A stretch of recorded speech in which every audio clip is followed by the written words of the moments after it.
영순이 여러분들은 곱창 즐겨 드시나요? 곱창 안에 들어있는 게 사실은 소의 배설물이다 라는 인식을 갖고 있는 사람들도 적지 않았는데요. 곱창 속의 곱의 정체는 바로 영순이 여러분 안녕하세요. 랭킹스쿨입니다.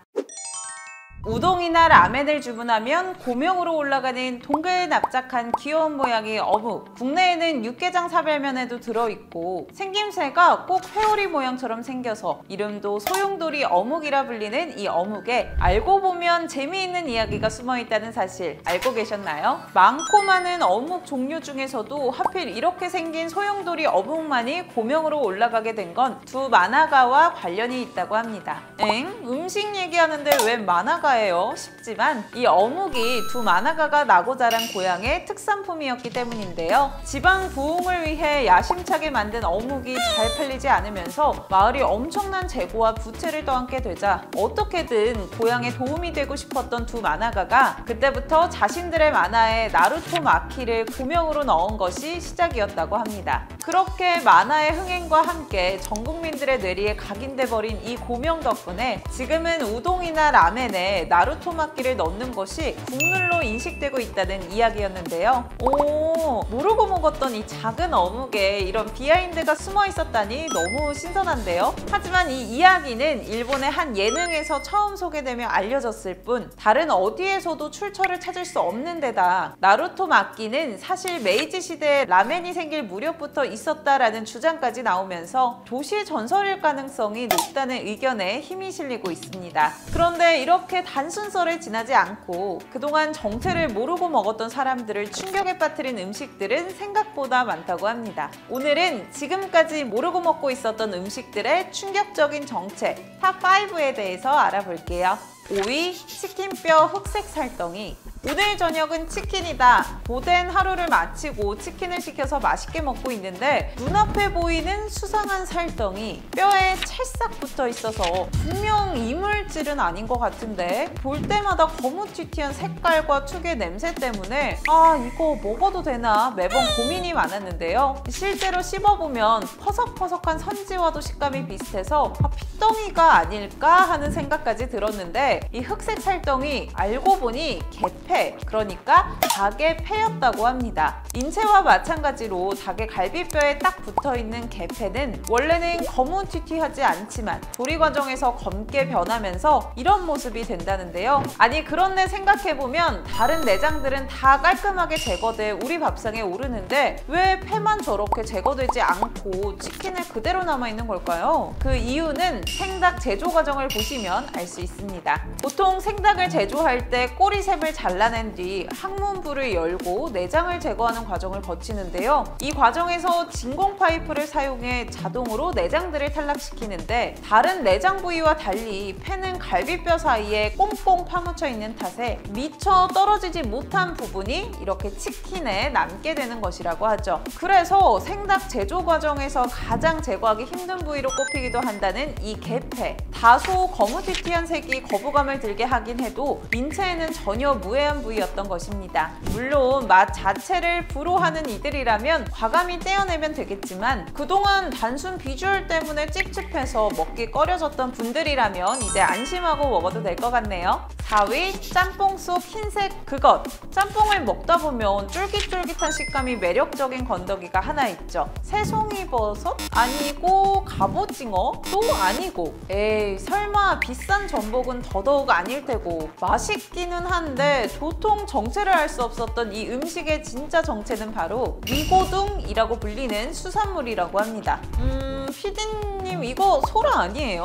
얼핏 보면 크기랑 생김새가 소라랑 비슷해서 실제로 혼동하는 사람이 많은 위고둥과 소라. 사실 둘은 껍데기 모양으로 쉽게 구별할 수 있다고 하죠. 이렇게 껍데기가 단단한 동시에 삐죽삐죽 뿔이 나 있으면 소라. 껍데기가 맨질맨질 깨끗하고 얇은 것이 위고둥이라고 합니다. 그런데 고소하면서도 달달한 맛 때문에 숙회로도 무침으로도 우리 밥상에 자주 오르는 소라와 달리 위고둥을 우리 밥상에서 자주 볼 수 없는 이유가 있었다는데요. 그냥 먹으면 그 자체로는 아무런 맛과 향이 나지 않기 때문에 대신 짬뽕이나 다른 향이 강한 요리에 섞어서 쫄깃한 식감을 내는 용도로만 사용되는 것이라고 하죠. 게다가 위고등이 우리나라에서는 멸종위기종으로 지정돼 있고 업소에서 사용하는 위고등의 절대 다수는 이렇게 대량으로 포장되어 나오는 수입산이라고 하니 일반 가정집에서는 더더욱 쉽게 찾아볼 수 없는 이유가 있었던 것입니다. 그동안 짬뽕 속에서 발견될 때마다 정체가 궁금했었는데 이제 위고등이라는 이름으로 정확히 불러줄 수 있겠네요. 3위 곱창.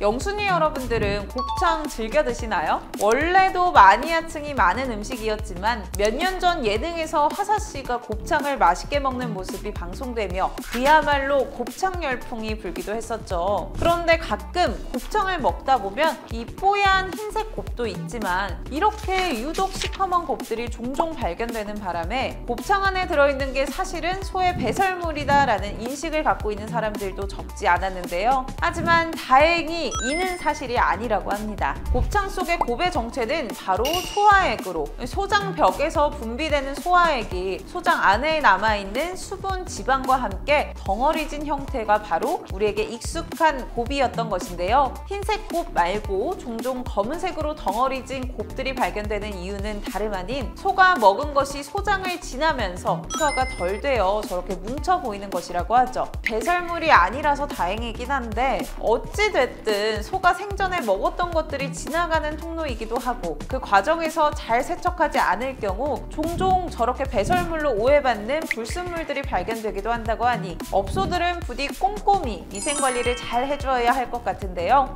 그리고 속이 통통하니 고소해서 자꾸만 손이 가는 대창, 그 안을 채우고 있는 것은 놀랍게도 곱창처럼 곱이 아닌 전부 지방 덩어리에 불과한 기름이라고 하니 너무 자주 그리고 많이 섭취하는 건 건강에 좋지 않다는 사실도 함께 알아두시면 좋을 것 같습니다. 2위 와사비. 회는 물론이고 돈가스, 삼겹살에도 한 점씩 올려 먹으면 감칠맛을 확 올려주는 이 와사비에도 비밀이 하나 숨어 있죠. 사실 우리가 먹었던 와사비가 아니었다는 사실. 가끔 이 고급 일식집 가면 이렇게 즉석에서 와사비를 강판에 갈아주는 장면 보셨을 텐데 이 경우만이 진짜 와사비를 사용하는 경우이고 대부분 우리가 와사비로 알고 있는 이런 소스들은 전부 와사비가 아니라고 합니다. 그러면은 그동안 먹었던 건 뭐란 말이에요? 정확한 명칭은 홀스레디쉬, 우리말로는 겨자무라는 식물로 이렇게 생긴 와사비랑은 엄연히 다른 식물이었죠. 아니 아예 다른 식물인데 퉁쳐서 와사비라고 부르게 된 이유 뭘까요? 사실 와사비는 식물계 개복치라고 불릴 정도로 재배 환경이 까다롭기 그지없는 식물인데 극소량만 자라나는 탓에 일본에서는 날로 늘어가는 수요를 따라가기에는 수량이 턱없이 부족할 수밖에 없었다고 합니다. 그래서 어디서나 뿌리를 내리고 잘 자라는 홀스레디쉬를 처음에 와사비와 섞어 쓰다가 이마저도 수요를 따라가지 못하자 아예 와사비의 대체제로 쓰기 시작하면서 오늘날까지 이어져 온 것이라고 하죠. 즉 여태껏 와사비인 줄 알고 먹어온 소스들도 홀스레디쉬에 겨자씨 가루를 섞고 식용 녹색 색소로 착색해 만든 제품이었던 것인데요. 하지만 예전부터 줄곧 제대로 된 성분 표기가 이루어지지 않은 탓에 국내에서도 한때 관련 업체들과 제품들이 줄줄이 식약처에 적발되며 가짜 와사비 논란이 떠들썩하기도 했죠. 이 논란으로 지금은 식품업체들도 성분표에 와사비 대신에 겨자무, 홀스레디쉬라고 정정해 표기하면서 차츰 정리가 되어가는 상황이라고는 하는데 이런 제품명이 바뀌지 않는 한 소비자들은 계속해서 와사비로 부를 것 같긴 하네요. 1위 대구탕 속 흰색 그것. 싱싱한 대구를 넣고 푹 끓여서 만드는 대구탕. 시원한 국물과 부드러운 생선살이 적절히 어우러지면서 감칠맛을 자아내는 대구탕은 밥과 함께 먹어도 맛있고 술안주로도 제격인 음식이죠. 그런데 대구탕을 먹다 보면 비주얼이 조금 독특한 부위 하나를 발견하게 됩니다. 마치 뇌처럼 쭈글쭈글하게 생긴 이 건더기. 그런데 이렇게 생선 뱃속에서 나오는 걸 보니 분명 뇌는 아니고 평범한 내장 같아 보이지도 않고 도대체 어떤 부위인지 궁금해하는 사람들도 많았는데요. 이 부위의 정식 명칭은 이리, 그러니까 대구의 흰 정액 덩어리, 정확하게는 정소라고 합니다. 많은 알을 낳는 물고기의 특성상 많은 수의 정자가 필요하기 때문에 정소 역시 보시는 것처럼 물고기 자체의 크기 대비 큰 체적으로 형성돼 있다는데요. 참고로 이리 말고도 대구탕에 들어가는 독특한 부위가 하나 더 있었으니 바로 본이라고 불리는 암컷 물고기의 난소. 정체를 알고 나면 조금 충격적이긴 해도 둘 다 단백질과 같은 영양소가 풍부한 부위인데다 고소하고 맛있다 보니 대구탕 외에도 알탕, 매운탕 같은 음식에도 자주 등장하는 단골 재료로 쓰이곤 하는데요. 한때 대구 알젓 때문에 암컷의 몸값이 수컷보다 더 비싼 때도 있었지만 지금은 이리가 가득 찬 대구가 최상의 품질로 여겨지면서 둘의 전세가 역전되었다고 하니 왜 대구를 취급하는 상인들이 이리를 방출하지 않고 뱃속에 신선한 상태로 간직하게 하기 위해 심혈에 또 심혈을 기울이는지 알 것 같네요.